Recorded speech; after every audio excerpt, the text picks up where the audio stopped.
मुंबईचा महापौर हा मराठी आणि भगव्या विचाराचा असेल? मुंबईचा महापौर जो आहे हा संविधानाचा संरक्षक आणि संवर्धक असेल हे त्यांना म्हणायचं असेल, त्यांनी ते वेगळ्या शब्दात मांडलं एवढंच. उपमुख्यमंत्री एकनाथ शिंदे दिल्ली दौऱ्यावर आहेत. पंतप्रधानांची भेट घेतली. सूत्रांची माहिती मिळते की जी टीका टिप्पणी होते शिवसेनेवरती त्या संदर्भात भेट घेतली. मात्र ते म्हणतात की सध्याच्या भेट घेतली दिवाळीची. कसं पाहता?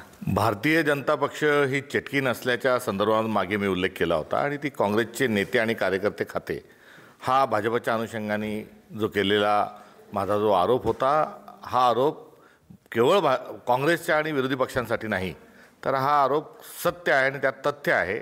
आणि हे तथ्य असल्याचा पुरावा हा एकनाथ शिंदेजी हे दिल्लीला जात असल्याचा हा त्याचा पुरावा आहे. आता विरोधी पक्ष खाल्ल्यानंतर, एका पक्षाचे 2 पक्ष भाजपने केल्यानंतर आता मित्रपक्षांना खाण्याचा सपाटा हा लवकरच भाजप लावणार आहे. आणि पुढच्या निवडणुकीमध्ये त्यांचे 2 मित्रपक्ष जे आहेत यांना ते स्वबळावर लढायला लावतील आणि पूर्ण जागांवर 288 ठिकाणी भाजप स्वतःच लढेल. याची नांदी मुंबई महानगरपालिका आणि महाराष्ट्रभरातल्या स्थानिक स्वराज्य संस्थांच्या अनुषंगानं ही नांदी सुरू झालेली आहे.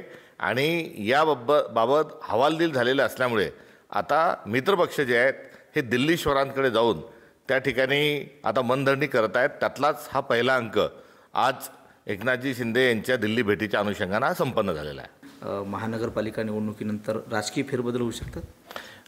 ही गँग ऑफ ट्रिपल इंजिन सरकार आहे.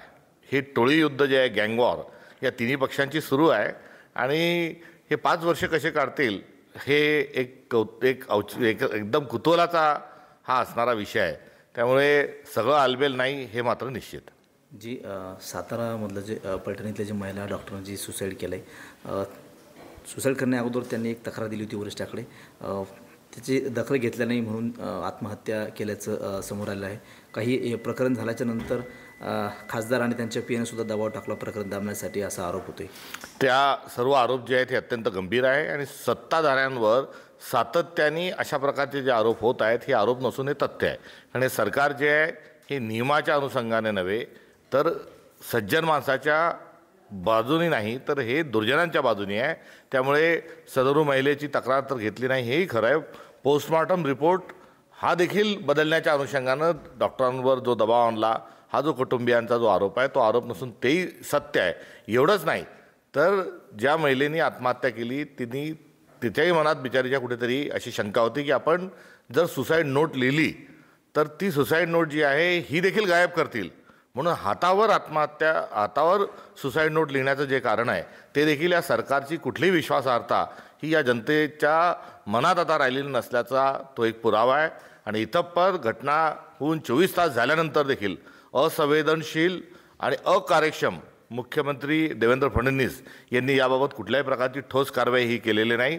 आणि या प्रकरणाला कसा आता निपटारा करता येईल आणि हे लोकांच्या पुढे आपल्याला कसं लपवता येईल याकरताच ते सर्व खटाटोप करत आहेत.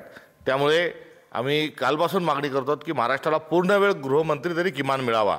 या गोष्टीकडे या गंभीर घटनेनंतर तरी आता हे सरकार लक्ष देईल अशी आशा बाळगणं हेच आज रोजी महाराष्ट्रातल्या तमाम 14 कोटी जनतेच्या हातात आहे. हे गोपीनाथ मुंडेंचे खरे वारसदार आहेत.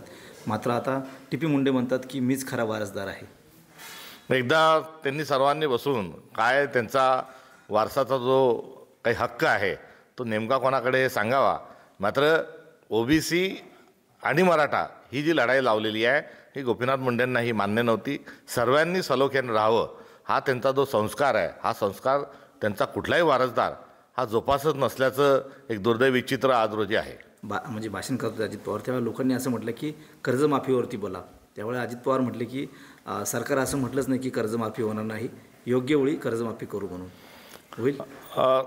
सरकारने असं म्हटलंच नाही असं जेव्हा त्यांनी मागच्या वेळेस म्हटलं होतं तेव्हा सरकारने केलेले जे दिलेलं आश्वासन आहे आणि त्यांचा जो मॅनिफेस्टो सगळ्यांनी हातात घेऊन कर्जमाफीची जी घोषणा करणार जे फलक आहे हे आम्ही जनतेच्या पुढे आणले होते.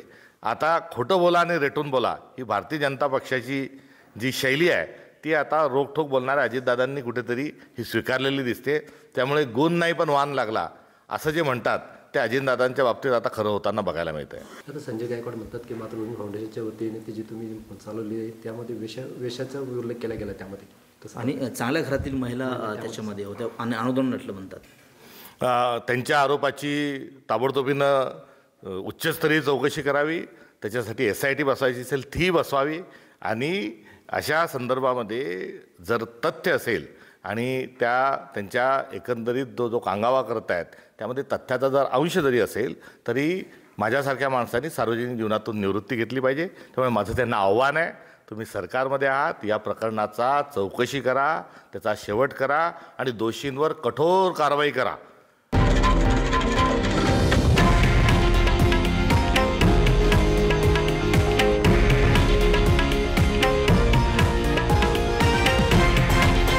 हे आहे देशातील नंबर 1 न्यूज नेटवर्क आणि आपण पाहत आहात TV9 मराठी, एकमेव.